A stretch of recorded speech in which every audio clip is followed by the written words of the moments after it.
আসসালামু আলাইকুম সবাইকে। দেখতেই পাচ্ছেন আমার বিল্লু রানীটা চেয়ারে হাত পা ছড়িয়ে আরাম করে শুয়ে আছে।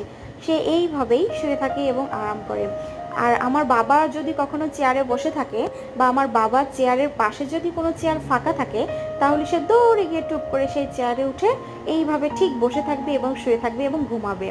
তার এই বিষয়গুলো আমরা সবাই অনেক এনজয় করি এবং আমরা আমাদের বিল্লু রানীকে অনেক ভালোবাসি।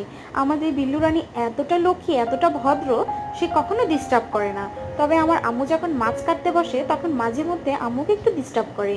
আম্মু যখন ধমক মারে তখন দৌড়ে গিয়ে চুপটি করে বসে থাকে লক্ষ্মী বাবুর মতো এবং ফ্যাল করে তাকিয়ে থাকে আম্মুর দিকে, কখন আম্মু তাকে মাছ খেতে দেবে এবং ভালোবাসবে, আদর করবে। সেই জন্য আম্মু এই বিষয়টাও খুব এনজয় করে এবং আম্মুকে অনেক আদর করে। আমাদের বিল্লু রানীটা এতটাই ভদ্র যে সে কখনো কোনো বিষয় নিয়ে কাউকে ডিস্টার্ব করে না এবং আমাদের